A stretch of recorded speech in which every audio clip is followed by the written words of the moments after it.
Yes, guys.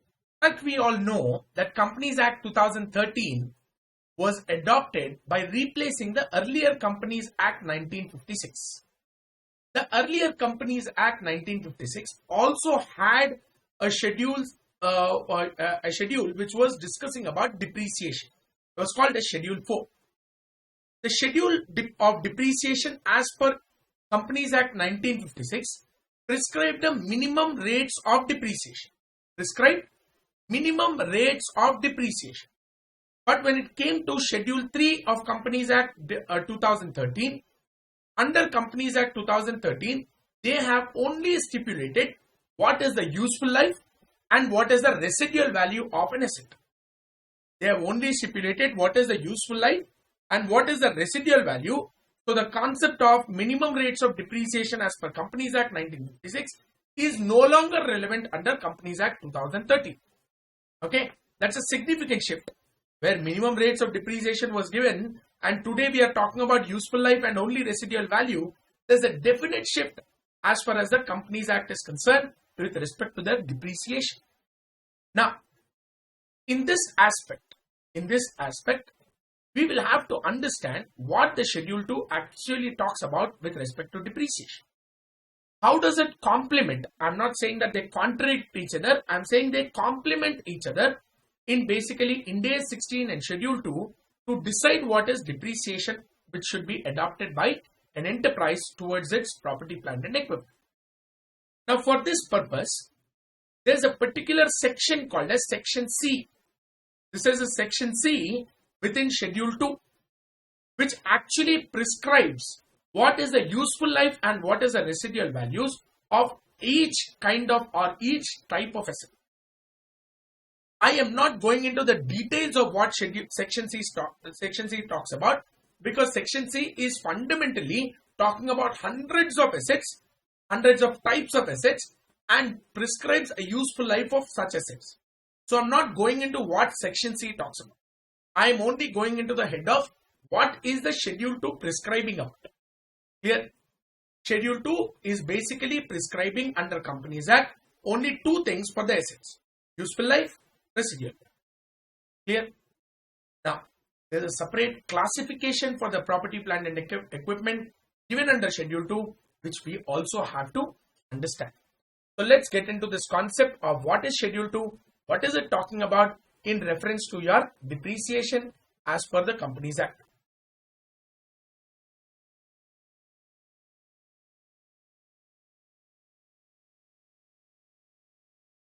This we are talking with reference to guidance note.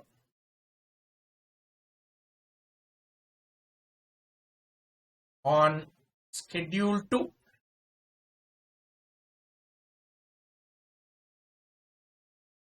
Of Companies Act 2013.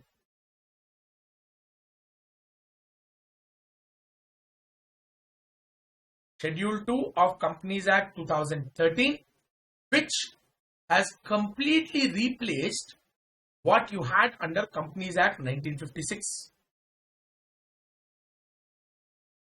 It replaced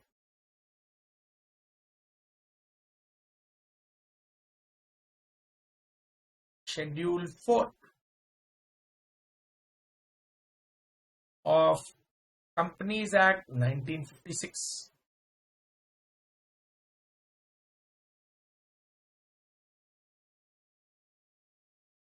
This is applicable to enterprises which are either adopting financial which are actually adopting IND AS as per Companies IND AS rules 2015, or also adopting financial statements as per IGAAP under Companies Accounting Standard Rules 2006. This is applicable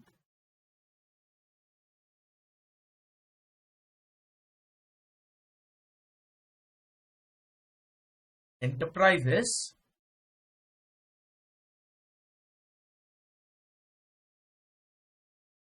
adopting, number one, either they can adopt Companies Accounting Standard Rules 2006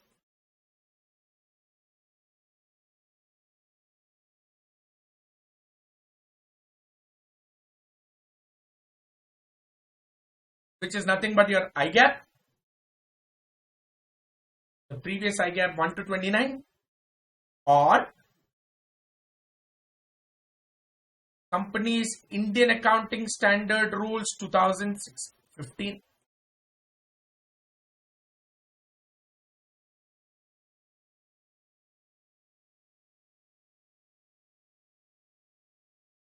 Where I am following IND AS and not IGAP anymore. Clear? So it is applicable to both sets of enterprises drafting their financial statements as per IGAP or drafting their financial statements as per IND AS. Now, whenever I am talking about this kind of application to an enterprise, we need to understand that it replaced minimum rates of depreciation.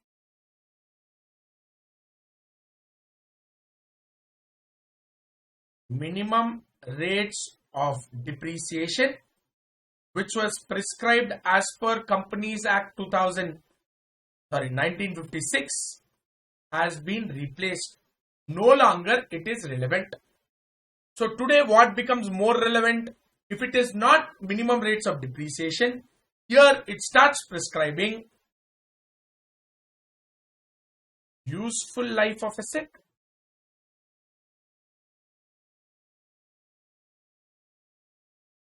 and their residual value.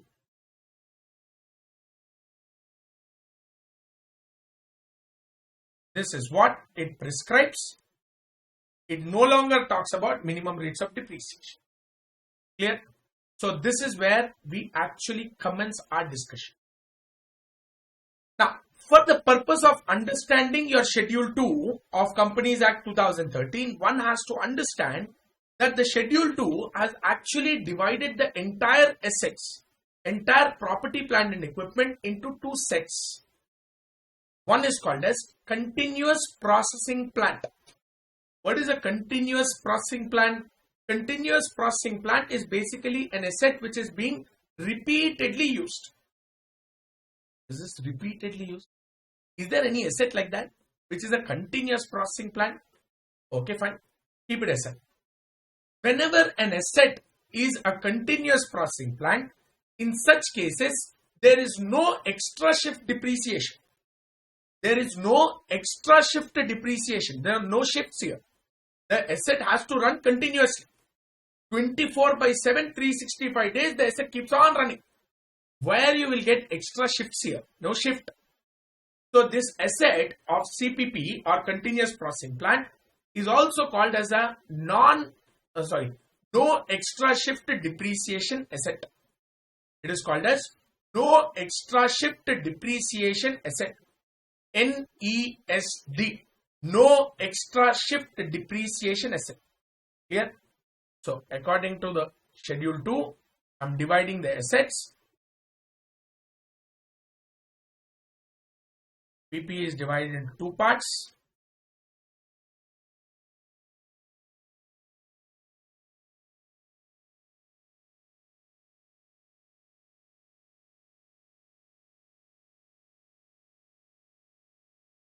Continuous processing plant,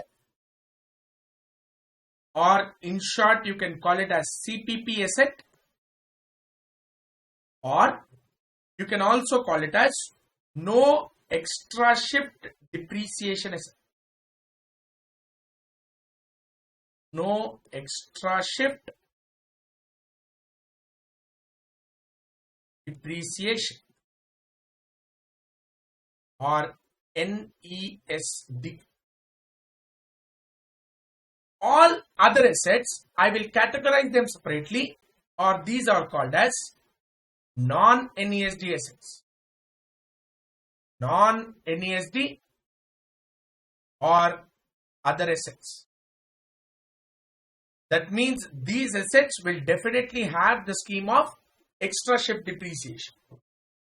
Now, what does the standard talk about? It talks about useful life and residual value, correct? This useful life and residual value is given as per Section C.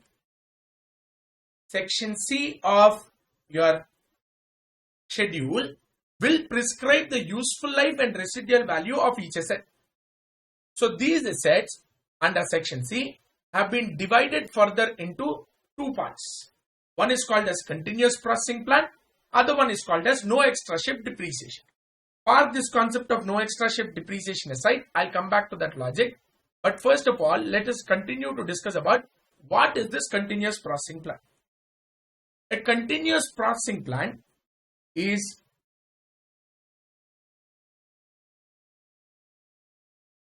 technically designed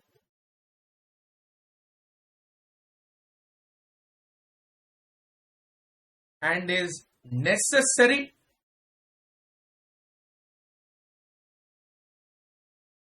to run continuously.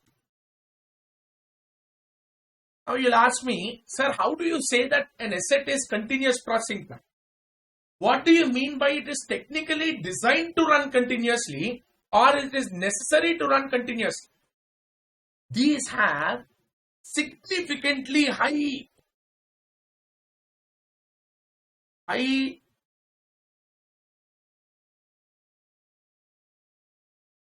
startup or shutdown cost. They have significantly high startup or shutdown cost. Now you might ask me, sir, can you tell me at least one asset which actually falls under this category of continuous processing plant has to run continuously? Is there any asset like that which is technically designated or technically designed in such a way that it runs continuously? It is necessary to be run continuously. I can give you. Now, there is a process in steel manufacturing or special steel manufacturing called as galvanizing. Galvanizing is very simple. There's a steel or iron material which normally erodes. There's a corrosion which happens if it is set up in open atmosphere. To stop this corrosion from happen, to stop this erosion from happen, what they try to do is, they do a process called as galvanization. What do you mean by galvanization? The iron rod, whatever you are trying to use in making a special structure, there is a boiling zinc out here called as a galvanizing plant. In the galvanizing plant, there is a boiling zinc. In this boiling zinc, this iron rod comes up. There is a crane which drops this iron rod into the zinc plant or into the galvanizing plant. It picks it up again. So automatically there is a zinc coating on it. It will help the metal from corrosion. It will help the metal from corrosion. This process is called as galvanizing. Now, this galvanizing plant which I am trying to identify here is a continuous processing plant. Why did you say that? How did I conclude that it was a continuous processing plant? Because to bring zinc to the boiling temperature, it takes more than 24 hours. To bring the zinc to the boiling temperatures, it takes more than 24 hours. During this entire 24 hours, there is a combustion which happens, or there is a heating which happens, which is generally in technical knowledge called as combustion, which happens, which incurs a significant cost. High startup cost for this particular product. Shutting down, if you shut it down once, then automatically the zinc cools down.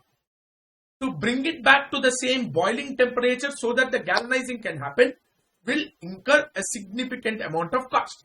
High cost. This high startup cost is sufficient indicator to say that this galvanizing plant is a continuous processing plant. It is technically designed in such a way that the entire plant runs continuously without any stop. The machine will not overheat, it does not spoil even if it is actually running continuously. These kind of plants or these kind of assets are called as continuous processing plant. These kind of assets are called as continuous processing plant. Yes.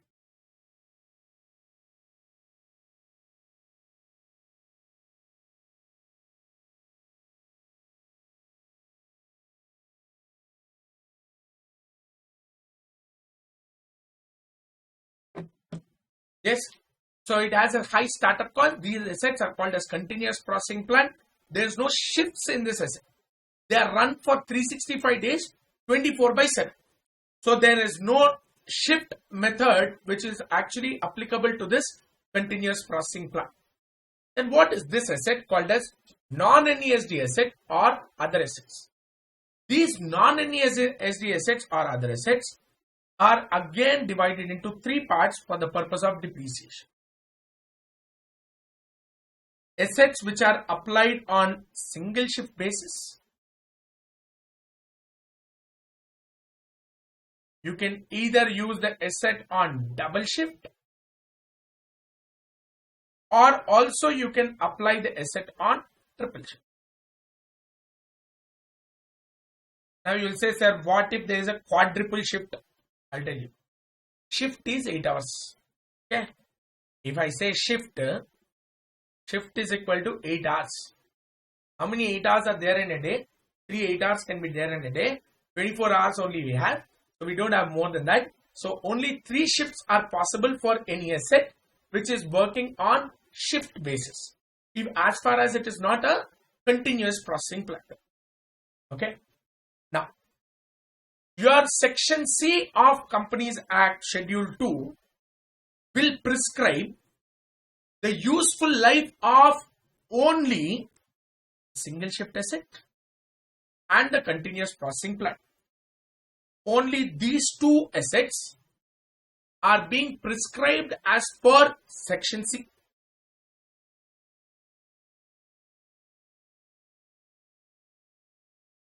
And useful life is prescribed in useful life prescribed in section C.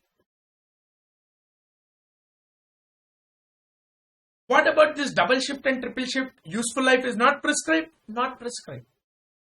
Then if an asset is used on double shift or triple shift, do you mean to say that I will charge the same amount of depreciation as I would have charged under single shift?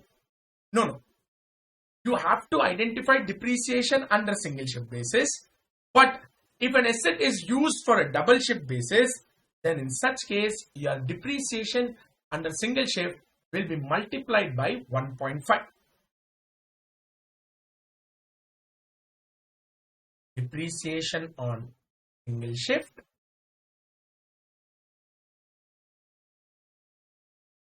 multiplied by 1.5 times. If you are using an asset on triple shift basis, then the depreciation should be identified based on single shift, but it should be multiplied by 2 times. So if I am applying it on double shift, it should be multiplied by 1.5 times. If it is used on the triple shift basis, then the depreciation should be double the amount of depreciation as it would have been charged on single shift basis. The assets either under continuous processing plant or other assets under single shift basis is prescribed, the useful life of that asset is prescribed under section C. Okay. I don't prescribe the useful life for assets used under double shift or triple shift. Identify single shift depreciation, multiply it by 1.5 times to get double shift depreciation, multiplied by 2 times to get triple shift depreciation. Clear? This is a fair concept of what we have been discussing as far as your continuous processing plants, and also when we talk about your non-NESD assets or other assets which are also prescribed as per section C. So your section C is not only prescribing the useful life of the continuous processing plant, but also prescribes the useful life of other assets being used on single shift basis. Clear? Park this concept aside. Let's come to what is useful life as per your section C or your schedule 2.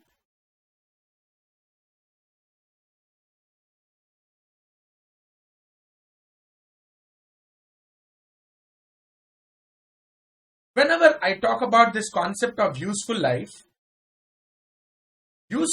can either be presented as a particular period. it can be represented as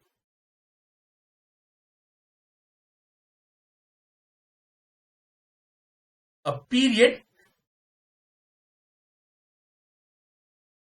which is expressed in number of years.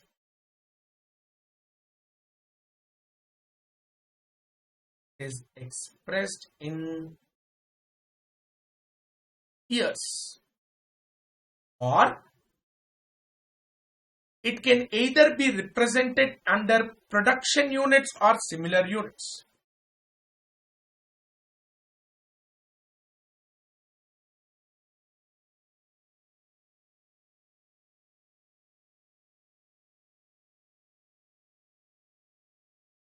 It will be represented under production units or similar units. These production units or similar units are expressed in terms of machine hours,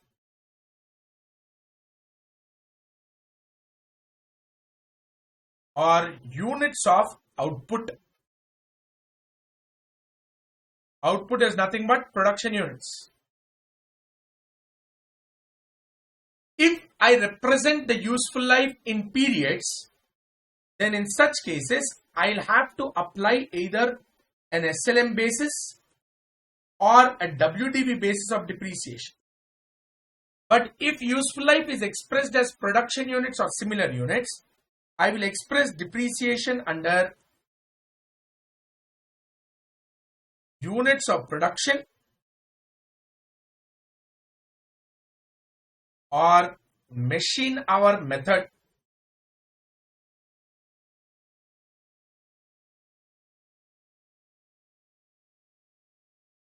So useful life can either be presented as a period or can be represented as production units. If I am representing as period, then it is expressed in number of years. If I am representing as production units, then it should be expressed as either machine hours or units of output. If I am expressing it as a period, then apply the methods of depreciation under SLM or under WDV. But if I am doing it as per production or similar units, then it should be units of production method or machine hours method. Here, so this is the concept that we have been talking about, and this is what is given under your section C of schedule 2. That is the useful life. It says, it gives you a certain useful life, and it says, according to your schedule 2,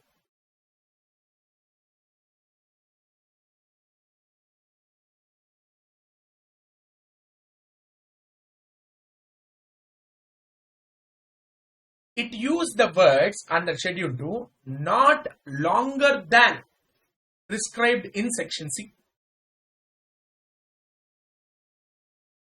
Not longer than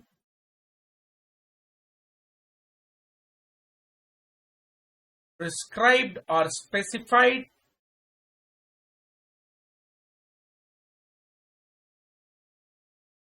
in section C. So you cannot take any useful life which is longer than the useful life specified under section C. However, when it came to 2014, these words not longer than have been substituted. These words were replaced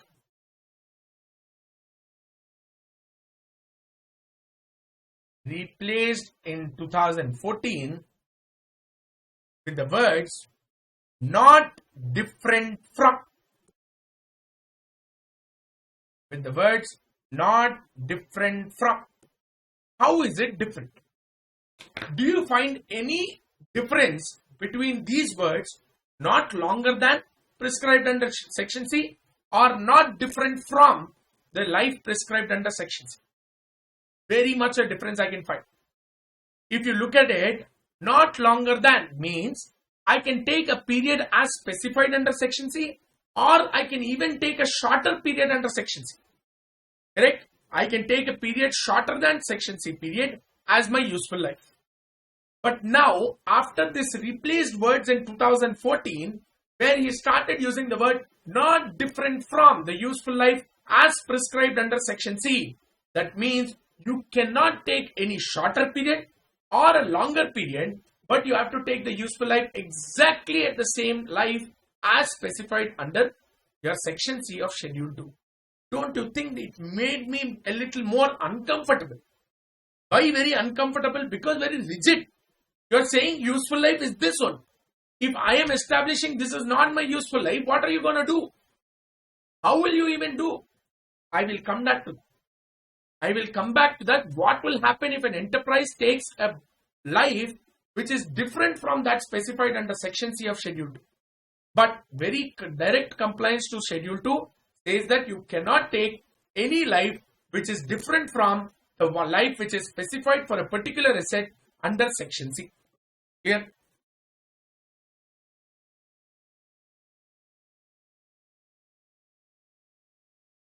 Similarly, they also mention what is a residual value.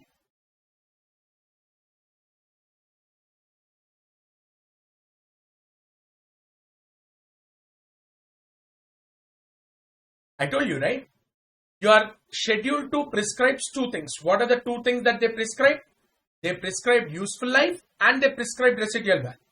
Useful life, section C, I already told you, you cannot take a period different from the one which is specified under schedule 2 or section C. Now, what about residual value? Under residual value, he comes out with a word saying that it should not be not more than 5% of original cost of the asset.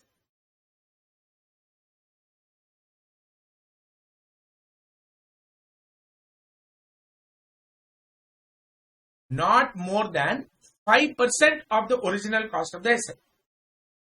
Now, when I said not more than 5%, again this word's not more than have got replaced.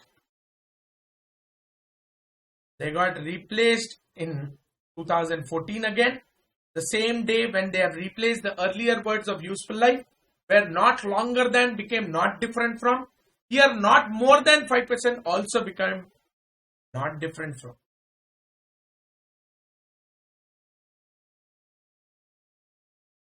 Again the same logic. So not different from means the residual value should be exactly equal to the 5% of original cost of the asset. Both cases you talk about useful life, also you talk about residual value. It makes me feel very uncomfortable. Why do you think I'm very uncomfortable using these words? Because there is no enough space given in the standard. There's no enough space given in the schedule. You are saying useful life is this, I have to go with that. Because very clearly you use the word not different from as specified under schedule 2 or under section C of schedule 2. So clear. Residual value not different from 5% of the original cost of the asset. Arey, my residual value is more, dude. What should I do? You can't be so strict on me. You can't be saying that this is how you have to take it. What if the asset has zero residual value? Then what you will do? Arey, zero is not 5%, right? So you cannot say compulsory they have to be residual value. That residual value should be exactly 5%. To comply with these rules given under schedule 2, it itself is very difficult. Not every asset, not every enterprise can comply with schedule 2 as it is. Then what? Then they will non-comply. Non-compliance, how can they do? Non-compliance is never a crime. Non-compliance is not a crime.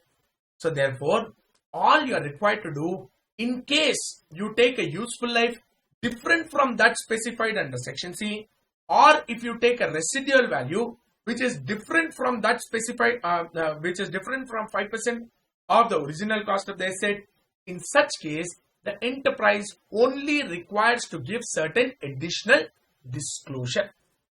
Here, so I'll go on.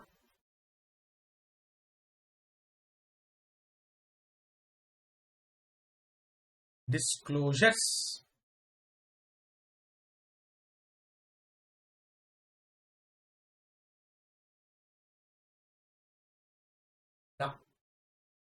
The disclosures required are: number 1,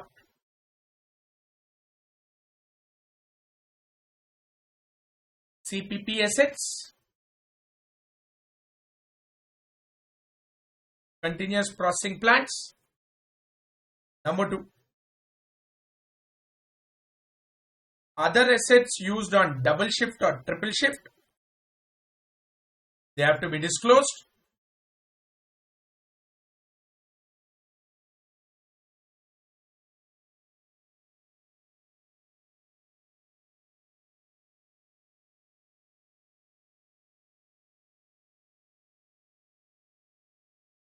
Number 3, CPP assets, other assets used on double shift or triple shift, they have to be disclosed. Number 3, if your useful life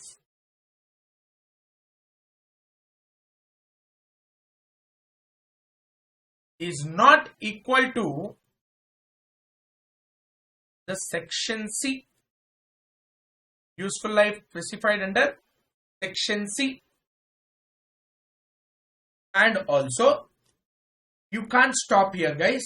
You will have to give another additional disclosure here. Whenever you cannot simply say that I have taken a useful life which is different from section C. In this case, additional disclosures required are: additionally disclose. What additional disclosures that you have to do? Whenever the useful life adopted by an enterprise is not equal to the useful life provided under section C or prescribed under section C, I'll have to additionally disclose justification on why is the useful life not equal to the life given under section C, along with plus additionally technical data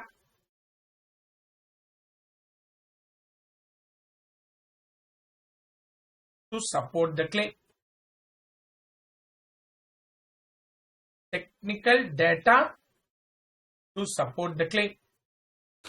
So you will have to give a justification on why you did not choose the useful life as the same as prescribed under section C. Along with that, you also have to give some technical data supporting why you have taken a useful life different from section C.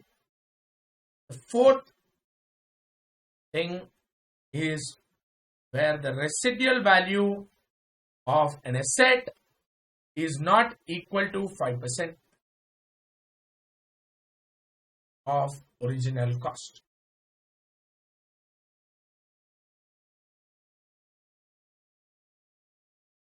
So what did I say? Like I told you, non-compliance is never a crime. All that you have to do is you have to give additional disclosure.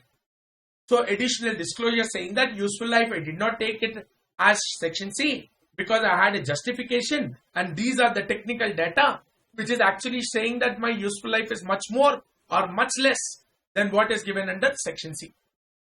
If the residual value is not 5%, then also you will have to disclose the fact. So non-compliance to the schedule is never a crime. It only requires sufficient disclosures to be provided in your notes to accounts. Clear? So that will bring us to the end of the concept under Schedule 2 of Companies Act, where we did discuss about a separate guidance note as such. This is to be considered as a separate guidance note as such. So you have to consider it as a separate section out here. So now we are left out with the other aspects of Ind AS 16, where we discuss about subsequent cost, land and building, machinery spares, ITFGs, and illustrations with respect to Ind AS 16. Other concepts of Ind AS 16 have already been completed.